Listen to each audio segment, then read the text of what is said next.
Jesus estava tendo um conflito com os fariseus da época. Fariseu você entende como uma coisa boa ou uma coisa ruim? Ruim, né? Mas você sabe que na altura era uma coisa boa. Sabe quem era o fariseu? O fariseu era o camarada, os escribas e os fariseus. Eram a profissão, o ofício da época que tratava de pegar a palavra de Deus e escrever em outros papéis para que não se perdesse. Hoje o papel dura muito mais tempo, hoje tem tudo arquivado, você imprime a Bíblia com um botão, a Bíblia vai sendo impressa na folha.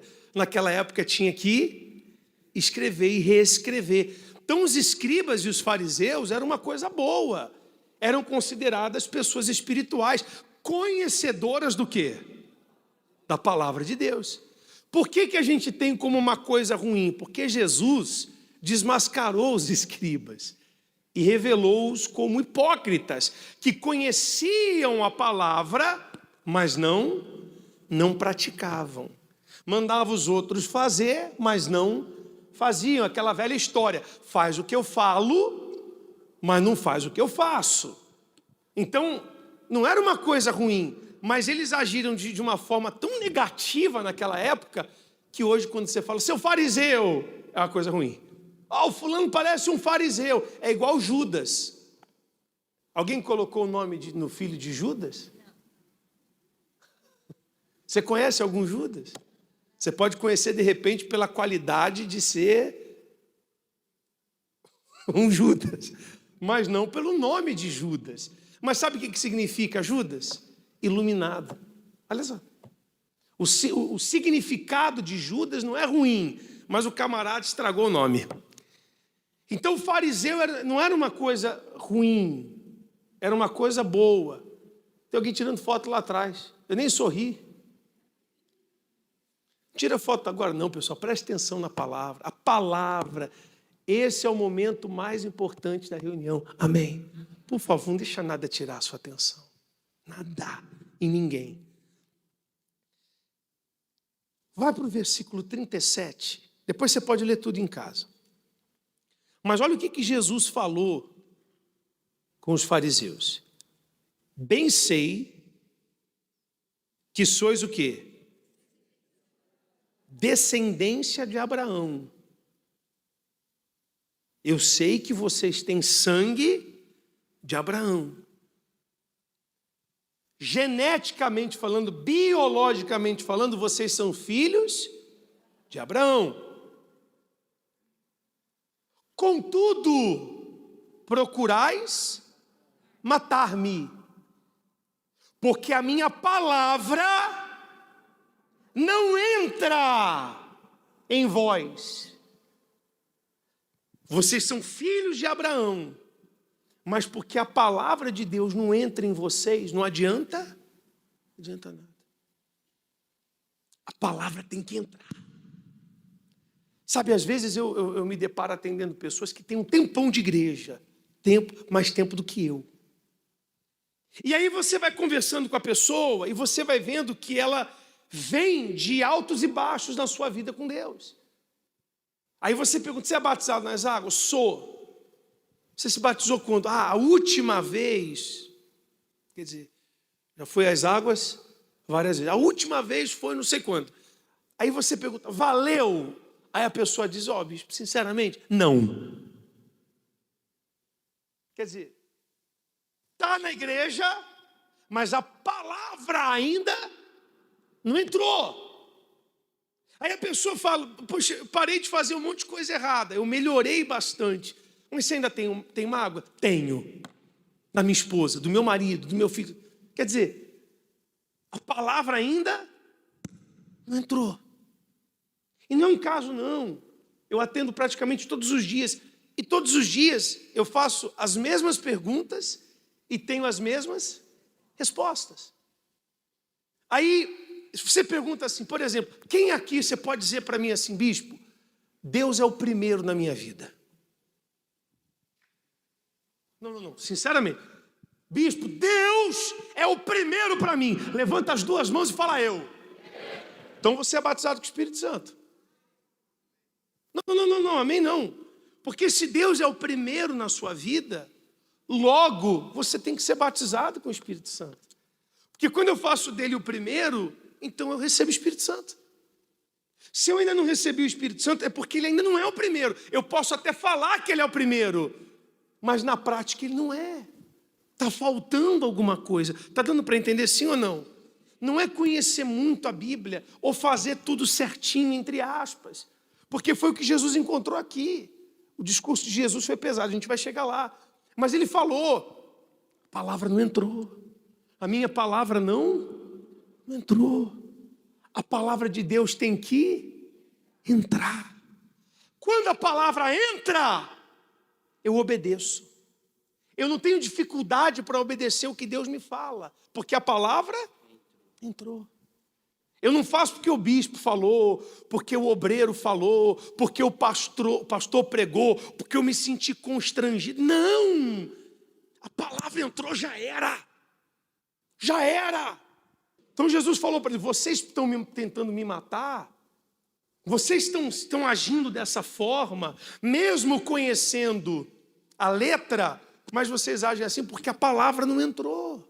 Aí ele diz mais, versículo 38. Eu falo o que vi junto de meu Pai, e vós fazeis o que também vistes junto de vosso Pai.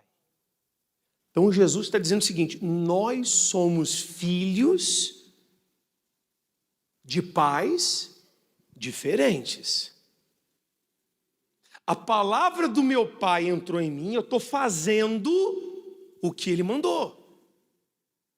E vocês estão fazendo o que o Pai de vocês mandou vocês fazerem. Porque é assim, pessoal. Não dá para servir a dois senhores. Se eu cumpro a vontade de Deus, quem é o meu Senhor? Deus. Se eu cumpro a vontade do diabo, quem é o meu Senhor? O diabo. Se eu cumpro a vontade do meu coração, quem é o meu Senhor? É o meu coração. Não dá para servir a dois senhores. Então ele diz, eu estou fazendo o que o meu Pai determina, e vocês estão fazendo o que os seus pais determinam. Versículo 39. Responderam e disseram-lhe, nosso pai é Abraão. Nosso pai é Abraão, Jesus. Nós somos escribas, somos fariseus, somos conhecedores da lei, somos filhos. Jesus lhe disse, lê em voz alta que Jesus respondeu.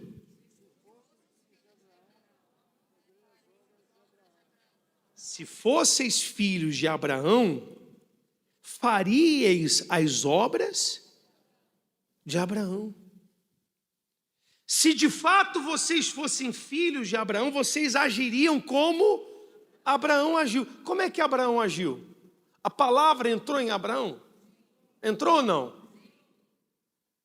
Uma senhora uma vez falou assim, poxa bispo, tem fogueira santa de Abraão, e aí passa um tempo, faz outra fogueira santa de Abraão. Abraão só sacrificou uma vez, bispo. Eu falei para ela, só devia ler um pouco mais a Bíblia. Porque Abraão foi de sacrifício. Primeiro sacrifício de Abraão, sair de Harã.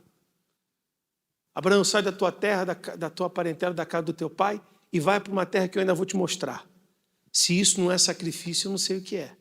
Ninguém sai de casa sem saber para onde vai. Você sai? Você sai de casa sem saber para onde vai? Você chega de manhã e fala, hoje.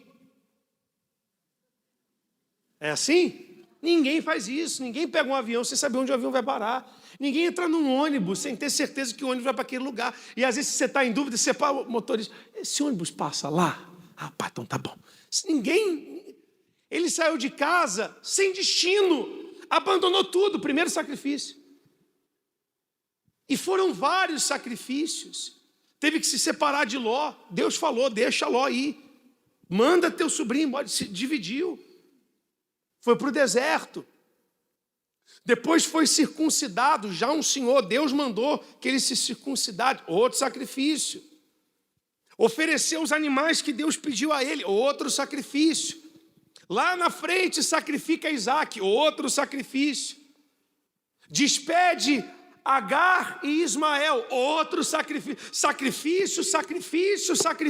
porque quando a palavra entra, a gente não tem dificuldade em obedecer o que Deus pede, o que Deus determina. Amém, amém. Eu lembro de um rapaz que eu atendi que tinha uma namorada, e ele chegou para a moça e disse, eles tinham sexo, eles chegaram juntos na igreja, jovens, se gostavam, e ele decidiu se batizar nas águas e falou para ela, olha, a partir de hoje, nós não vamos ter mais sexo. Eu vou segurar a onda, porque eu vou me batizar nas águas, eu quero agradar a Deus. E ela falou assim, você não me ama mais? Ele disse, eu te amo, mas eu amo mais a Deus. Então a gente vai esperar. Ela disse, não, eu não aceito. Não, porque a gente chegou assim, a gente não aceito. E ele, chorando, terminou o namoro. Chorando, porque ele gostava dela, mas gostava mais de quem? Quem era o primeiro para ele? Simples de você entender. Quando Deus é o primeiro, não tem negociação. Ele é o primeiro, pronto e acabou. O que o senhor quer que eu faça? É isso. Ah, mas não é o que eu queria, mas é o que o senhor quer, acabou. Quando a palavra entra, é assim, pessoal. Não tem questionamento, tem obediência. Jesus obedeceu. Jesus obedeceu até o fim, porque a palavra estava onde? Dentro dele. Aí Jesus continua. Mas agora procurais matar-me a mim, homem que vos tem dito a verdade, que de Deus tem ouvido. Abraão não fez isso. Vocês estão ouvindo a verdade está machucando, e ao invés da palavra entrar e vocês se consertarem, vocês estão querendo me matar. Abraão fez isso? Abraão, quando ouviu a verdade, obedeceu. Pessoal, se essa palavra entrar em você, já era. Você tem que aprender a colocar Deus em primeiro lugar. E todo mundo diz, principalmente dentro das igrejas, que Deus é o primeiro. Todo mundo. E a pessoa acha que Deus é o primeiro justamente porque ela está na igreja. Mas eu quero saber no seu dia a dia, o que faz você chorar? O que tira a sua paz? Tem gente que ainda não recebeu o Espírito Santo e isso não incomoda ela. Não tanto quanto deveria incomodar. Ela chora mais pelo dinheiro que ela não ganhou. Ela chora mais pelo filho que ainda não se converteu, pelo marido ou pela esposa que ainda não voltou, do que pelo fato de não ter o Espírito Santo. Ela se incomoda mais de não ter recebido uma bênção palpável do que o fato de não receber o Espírito Santo. Abraão perguntou para Deus, o que me haverá de dar se eu continuo sem filhos? Ele fez um questionamento, e é até compreensível. Deus chamou Abraão com 75 anos, já tinha se passado mais de 20 anos, e até agora, nada. Deus falou que ele ia ter filhos e não tinha nenhum. Você fica imaginando a cena. 318 nasceram na casa de Abraão. Ele assistiu, no mínimo, 318 partos. E ele mesmo não tinha filho. É frustrante, sim ou não? Você vê outras pessoas receberem o que você mais quer. Aí ele ora pelo Abimeleque, né? Ora pelo Abimeleque, que era um rei pagão. Ele ora por Abimeleque, uma oração, e a mulher de Abimeleque engravida. A mulher de Abimeleque engravida, as servas engravidam, e ele, nada. Você imagina, eu oro para você ser curado e eu estou doente.